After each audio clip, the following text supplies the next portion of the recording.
for understanding that it is just too late for establishment politics and establishment economics, and that we need to transform America.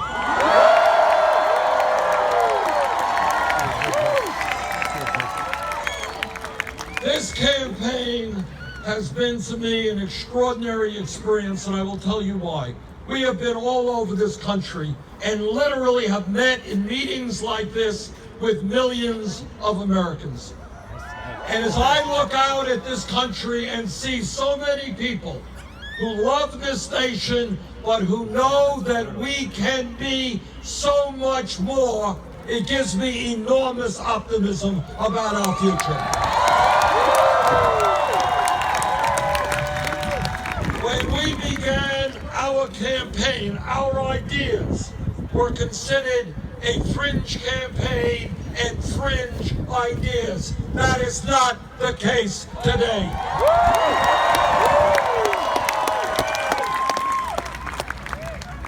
As of today, we have won primaries and caucuses in 20 states across this country. And tomorrow, in the most important primary in the whole Democratic nominating process, we're going to win here in California.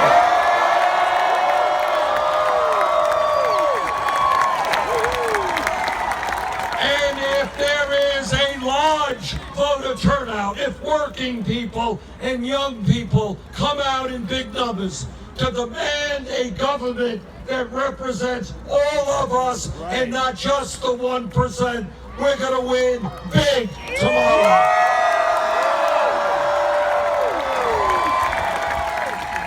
And if we can win here in California, win in South Dakota, North Dakota, Montana, New Mexico, do well in New Jersey, we're going to go into that convention with enormous momentum.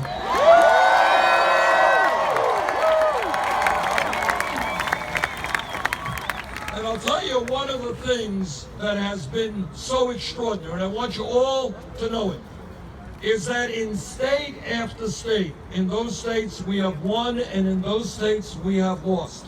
In every instance, we have won the overwhelming support of young people.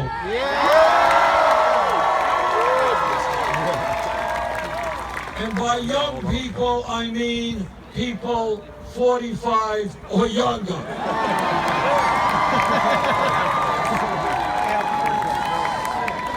Now, I know those of you who are 22 don't think that 45 is young.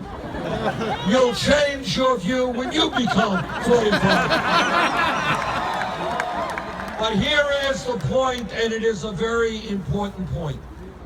And that is that our vision, the vision that we share, of an America based on social justice, economic justice, racial justice, environmental justice, that is the vision for the future of America.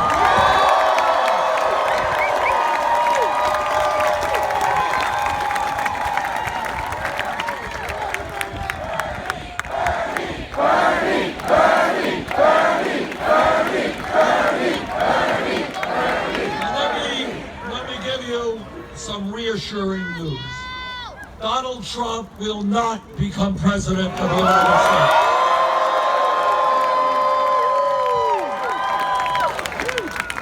And he will not become president for a number of fairly obvious reasons. Reason number one, in every national poll and in every statewide poll, we beat him, and we beat him badly.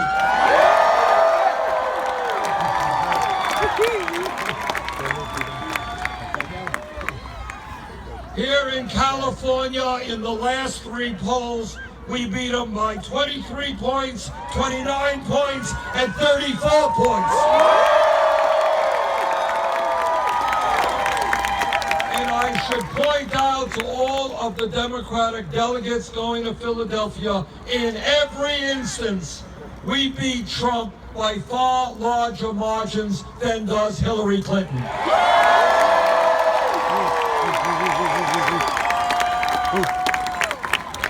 And the second reason that we will defeat Trump badly is because of you. There is no objective observer, none, who will deny that our campaign has the energy and the grassroots activism that no other campaign has.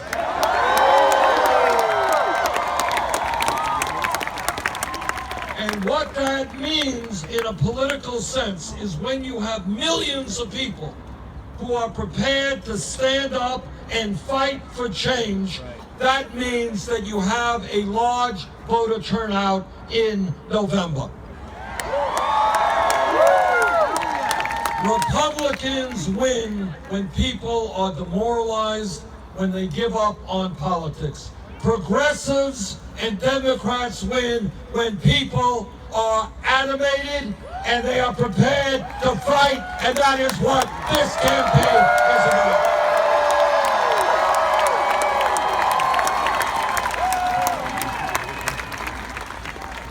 But it is not just that. I believe from the bottom of my heart that the American people will never vote for a candidate for president who is basing much of his campaign on bigotry. Frankly, it is literally unbelievable to me that a candidate for a major party in the year 2016 can go around attacking Mexicans and Latinos, insulting Muslims, insulting women and veterans, insulting the African American community. And I want all of you to know and not forget that this attack against Judge Gonzalo Curiel and his attack on Mexicans and Latinos, this is not new for Donald Trump. Please don't forget that several years ago, before he was a candidate for president, he was one of the leaders of the so-called birther movement. Remember that? Yes. And what that birther movement was about was a very ugly, vicious, and insidious effort to undermine the legitimacy of the first African American president in our history. That's what it was. What Trump wants to do is to divide us up. What we understand is that diversity is our strength.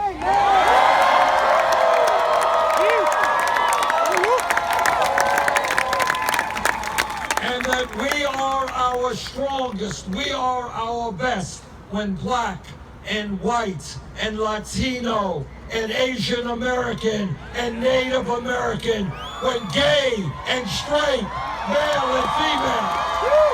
Let's be honest, the gays make a party. People born in America, people who have immigrated to America. We are our strongest when we stand together. That's what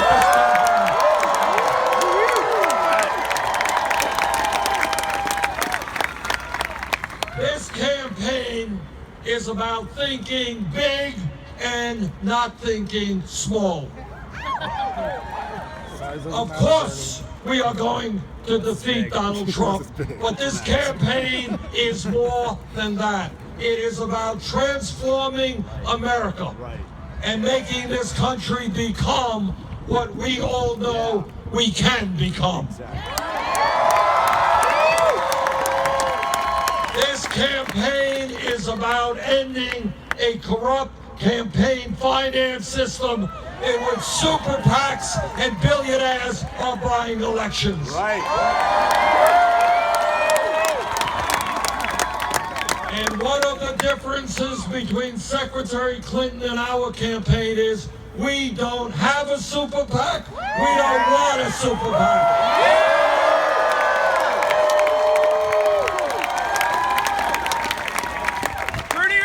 job is to take on Wall Street, not take Wall Street's money. Right.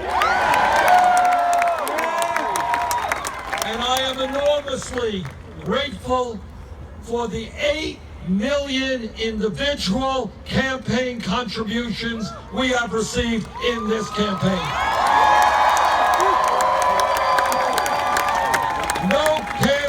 No campaign in American history has received that number of individual contributions.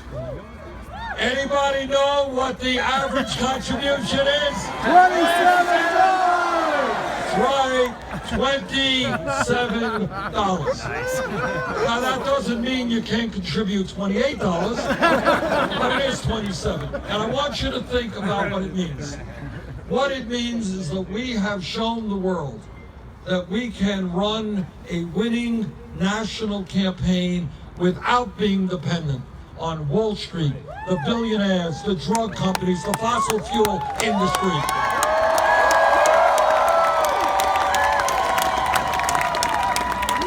We can do it because we are a campaign, to paraphrase Abraham Lincoln at Gettysburg, a campaign of the people, for the people, and for the people.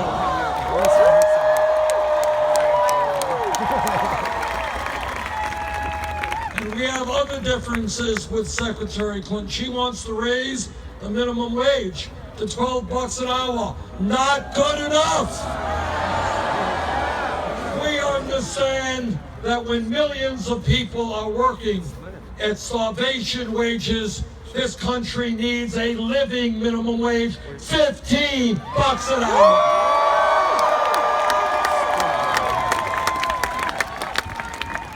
Everybody here understands that climate change is one of the great threats, not just to our country, but the entire world. And that is why we believe that we need a tax on carbon. And I urge Secretary Clinton to come on board and fight with us for a tax on carbon.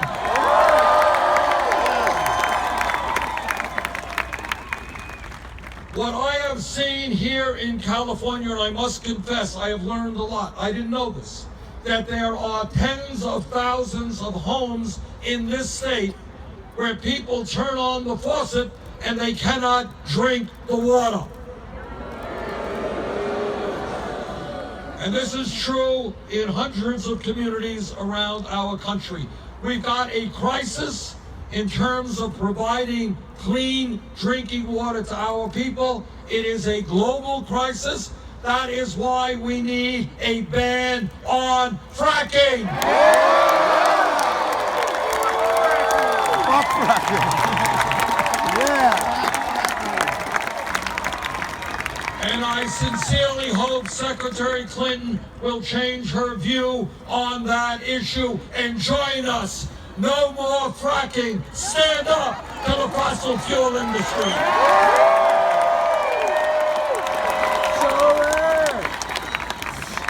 Win. No more fracking! No more fracking! No more fracking! No more fracking! Tell our governor. That is right. Count in.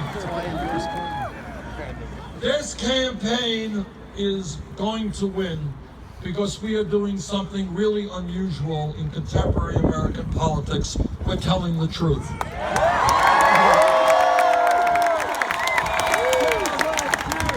The truth is not always pleasant, not in our personal lives or in our political life. But unless we confront the truth, we will never be able to go forward in the way we have to.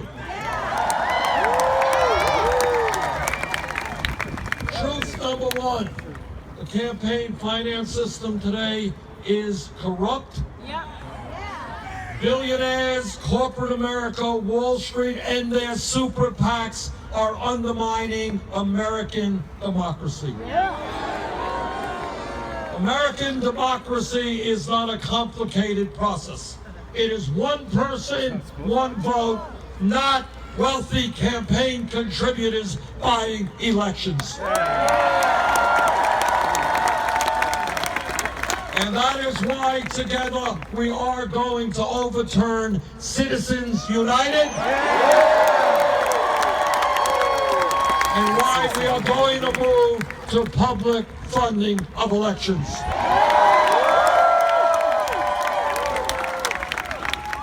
But it's not just a corrupt campaign finance system, it is a rigged economy. Right. You don't see this discussed in the corporate media, which is another issue we have to deal with. But you don't see this discussed, but here is the truth right now. Yep. In America today, the top 1/10 of 1%, not 1%, 1/10 of 1% now own almost as much wealth as the bottom 90%. The 20 wealthiest people in this country, 20 people, own more wealth than the bottom half of America, 150 million people.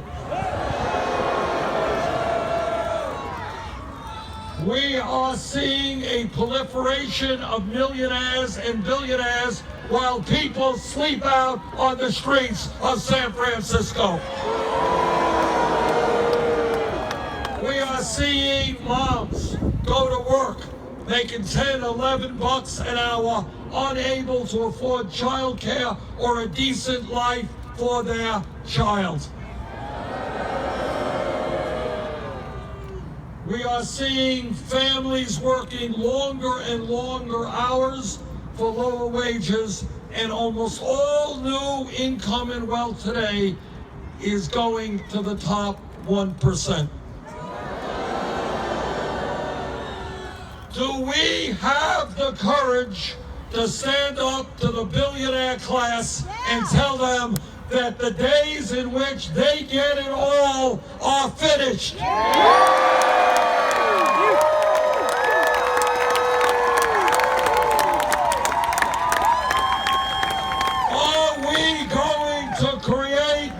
Are we going to create an economy that works for all of us, not just the 1%?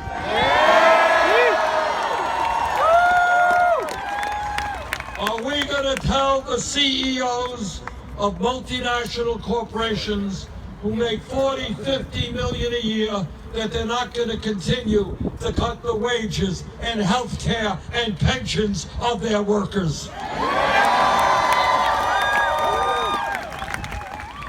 But it's not just a corrupt campaign finance system and a rigged economy. It is a broken criminal justice system.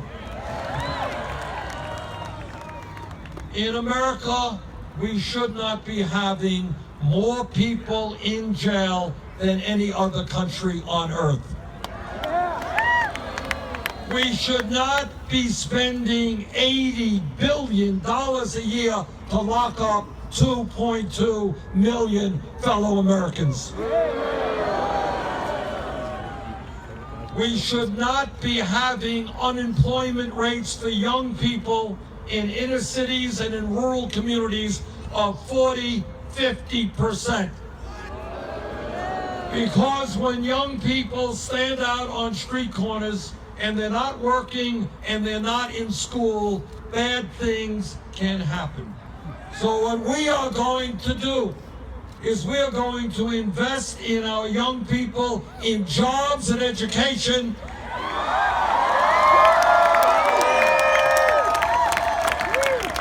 Not in jails and incarceration.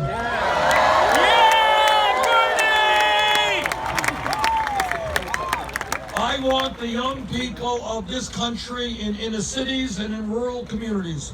I want them to be in school. I want them to be in good paying jobs. I do not want them to be rotting in jail cells.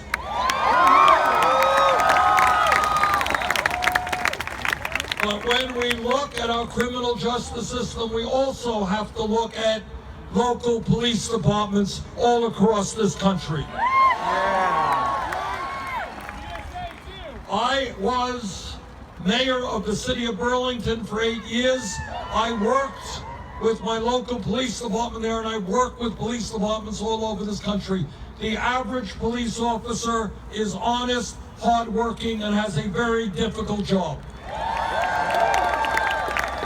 Not easy being a cop today, but like any other public official, if a police officer breaks the law, that officer must be held accountable.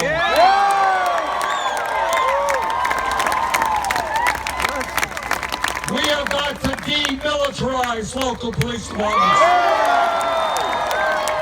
We have got to make police departments reflect the diversity of the communities they serve. We have got to end corporate ownership of prisons and detention centers. We have got to change law enforcement culture so that the use of lethal force is the last response, not the first response. We have got to rethink the so-called failed war on drugs. Over the last 30 years, millions of Americans have received police records for possession of marijuana. Today, under the Federal Controlled Substance Act, marijuana is listed as a Schedule I drug right next to heroin. Together, we are going to take marijuana out of the Federal Controlled Substance Act.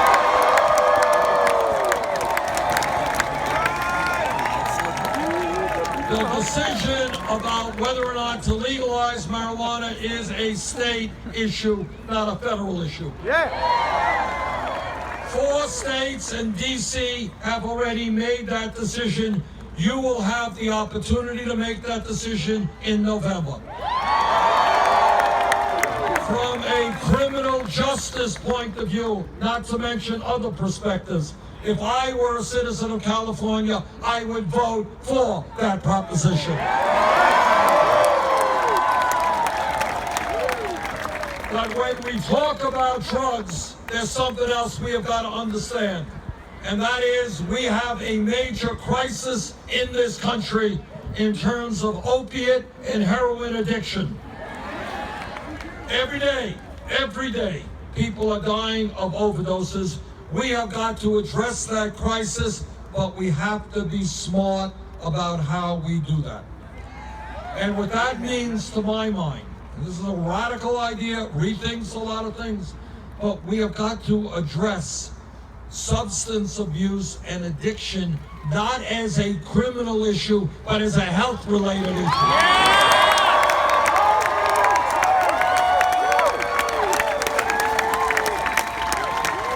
And that means a revolution in mental health treatment in this country.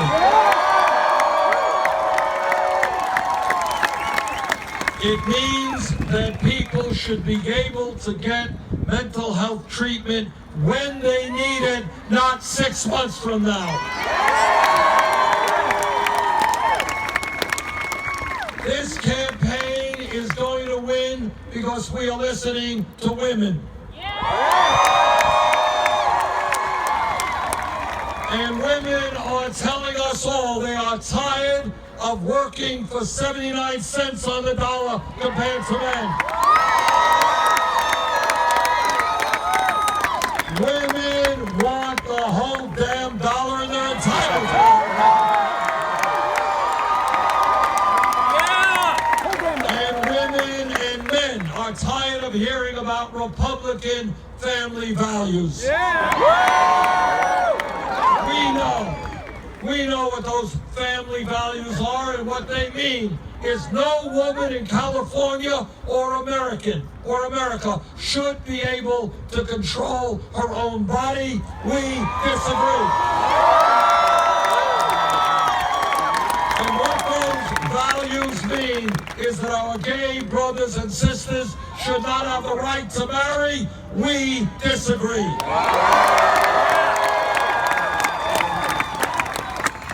This This campaign is listening to young people.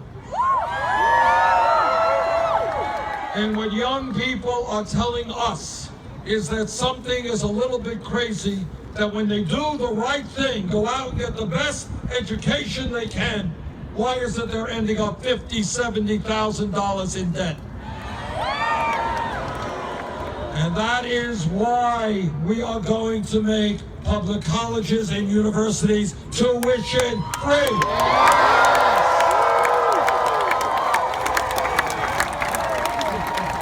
And that is why we're going to significantly reduce student debt in this country. And we are going to pay for that through a tax on Wall Street speculation.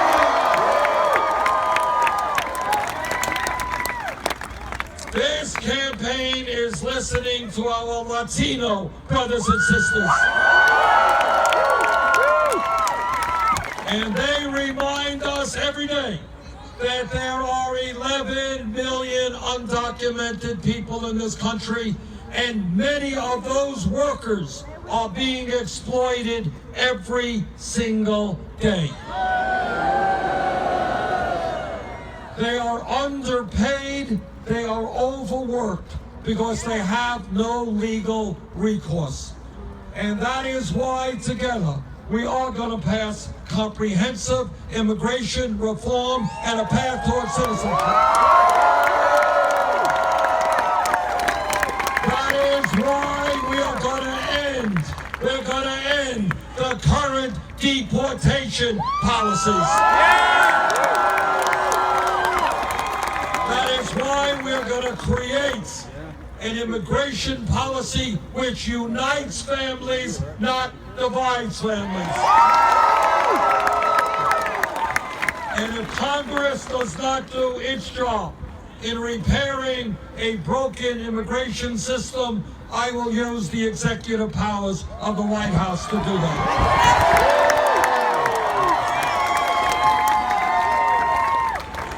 This campaign is listening to the African American community. And they are asking me, how does it happen that we have trillions of dollars to spend in a war in Iraq that we never should have gotten into? But supposedly we lack the funds to rebuild inner cities in America. That is why together we are going to transform our national priorities. No more tax breaks for billionaires. No more situations where corporate America can make billions in profit and not pay a nickel in federal income tax. No more spending trillions of dollars on wars we never should have gotten into.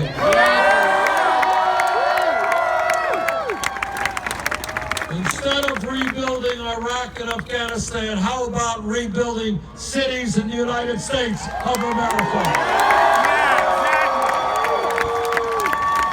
How about putting millions of American workers back to work rebuilding our crumbling infrastructure? This campaign is listening to a people whose pain is very rarely heard, and that is the Native American community.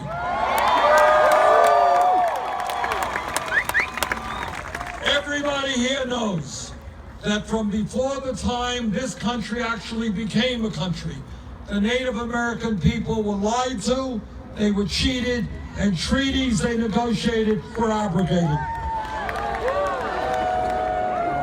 And everybody here knows that we owe, our culture, our society, owes the Native American people a debt of gratitude that we can never fully repay.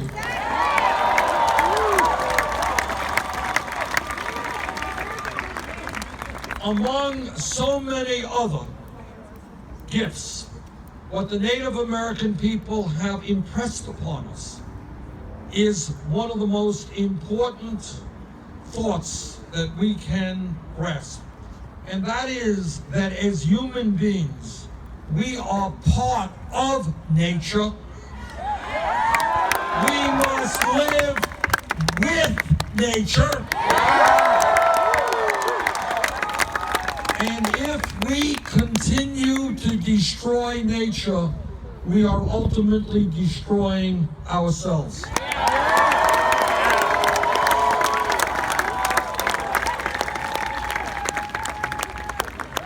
And yet, despite all that they have given us, if you go to Native American communities all over this country, poverty, unemployment, extremely high. Healthcare access, good education, not available. If elected president together, we are going to make fundamental changes in the federal government's relationship to the Native American people.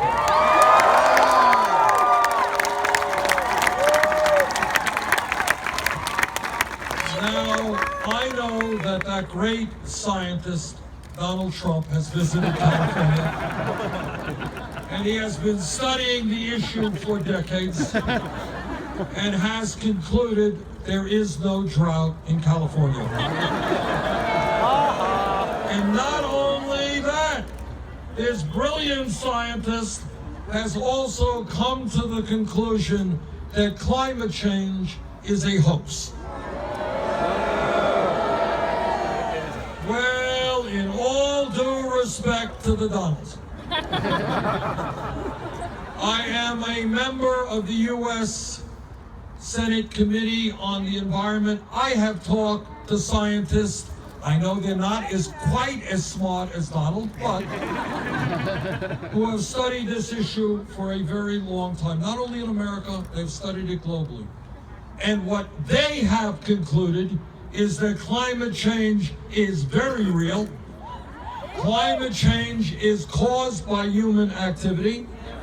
And as you well know, here in California, climate change is already causing severe problems in our country and all over the world. And what the scientists also tell us is if we do not get our act together in the very near future, and if we do not transform our energy system away from fossil fuel to energy efficiency and sustainable energy, the planet that we will be leaving to our children and grandchildren will not be a healthy or habitable planet. That's right. We have a moral responsibility. A moral responsibility as custodians of this planet to stand up to the fossil fuel industry and to tell them that their short-term profits are not more important than the future of this planet.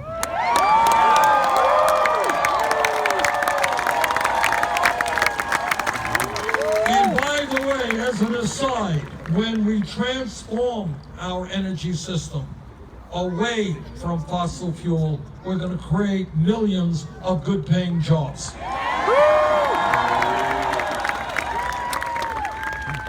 Let me tell you something that I believe very strongly.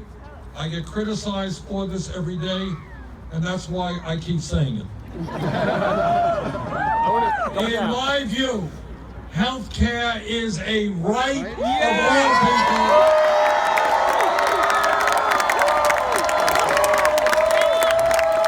And not just a privilege for the wealthy.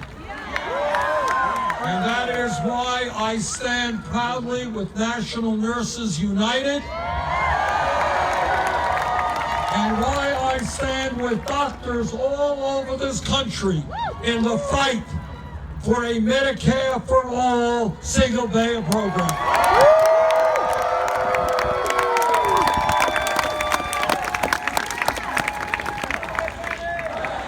Bernie, Bernie, Bernie, Bernie, Bernie, Bernie, Bernie, And when we create a Medicare for all, it's not just that everybody will have comprehensive health care without deductibles and without co-payments. We will no longer continue having to pay the highest prices in the world for prescription drugs. It is absolutely unacceptable that today in America, 40,000 people a year die because they don't get to a doctor or a nurse when they should, because they lack health insurance or are underinsured. Together, we are going to join every other major country on earth and guarantee health care to all as a right.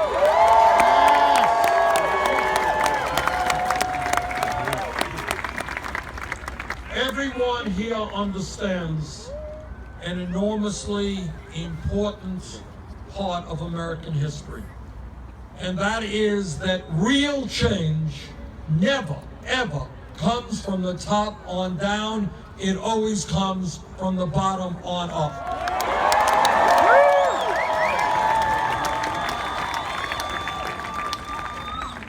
As Frederick Douglass, the great abolitionist, reminded us, freedom is never given to you. Dignity is never given to you. It is something that you have to fight for. And that is the history of all progress in America. Think about 100+ years ago, workers in Vermont and in California working 7 days a week, 12 hours a day. They could be fired arbitrarily. Children, 10 or 12 years of age, were working in factories. But the working class of this country stood up and they told their employers that workers will be treated with dignity, and they went out and they formed trade unions.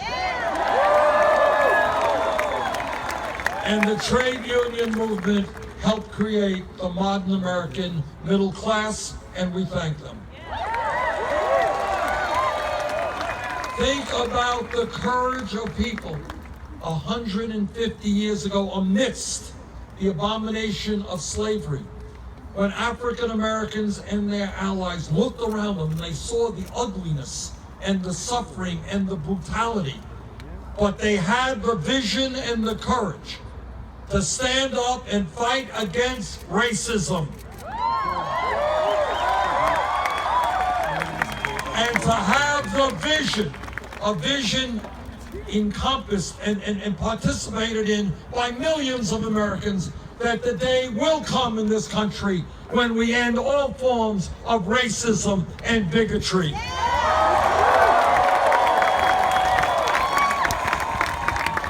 100 years ago, women in America did not have the right to vote, to get the education or the jobs they wanted. 100 years ago, not a long time ago. But women and their male allies, women stood up and they fought back. And they told the ruling class of their time, they told the establishment and the culture of their time, that women in America will not be second-class citizens.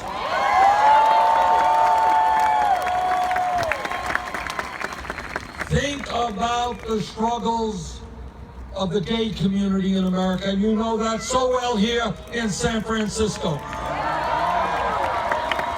Think about the courage of people who for decades stood up against homophobia, stood up against incredible hatred which still exists today. But they stood up with their straight allies and they said that in America, people should have the right to love whoever they want, regardless of their gender.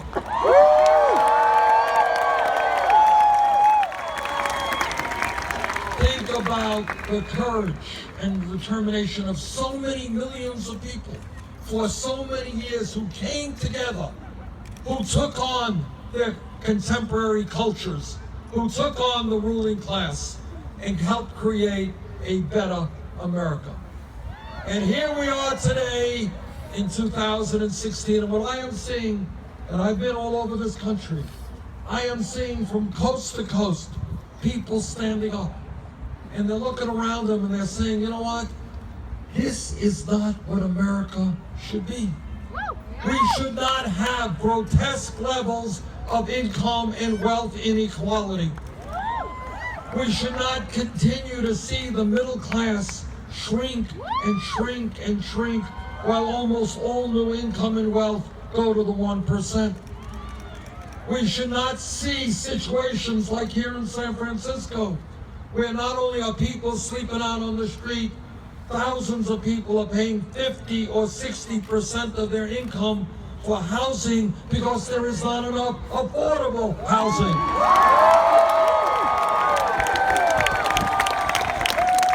And people are looking around and they're saying it is insane that young people are graduating school $70,000 in debt, or that women are making 79 cents on the dollar compared to men, or that we have a corrupt campaign finance system in which billionaires are buying elections. People are looking around them and they understand that it is too late for establishment politics and establishment economics.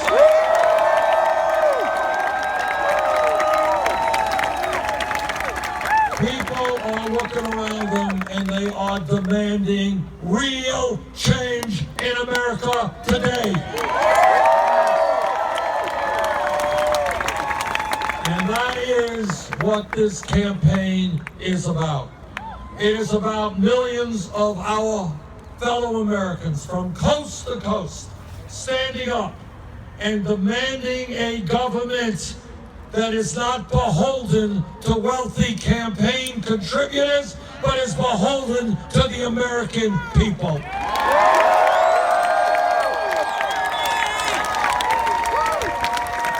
Tomorrow, as you all know, there is a very important primary here in this beautiful state. This is the most important primary that we have had in the entire Democratic nominating process. There are 475 delegates at stake tomorrow. And let me tell you, based on my experience during this campaign, what will happen. If there is a large voter turnout, we will win.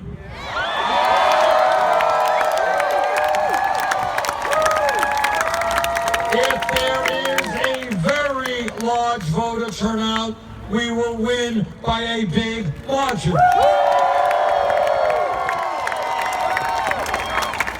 But if there is a low voter turnout, we will likely lose. So our job tomorrow is to make certain that here in California, we have the largest voter turnout of any Democratic primary in the history of this state.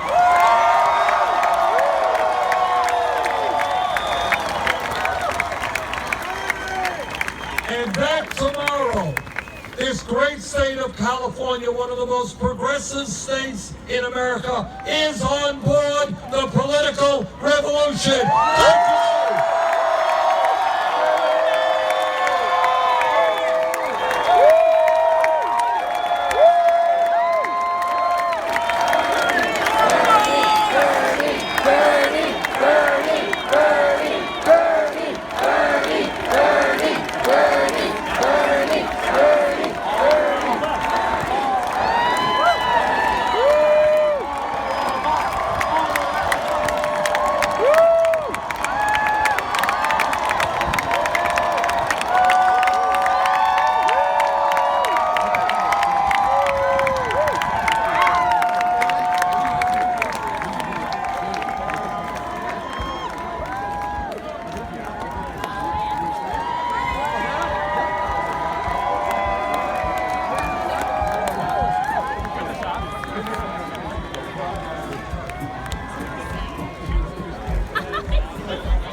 Austin, where's the guitar? We need to hear the guitar, people. Turn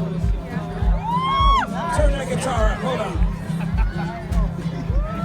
Yeah. How you feeling out there?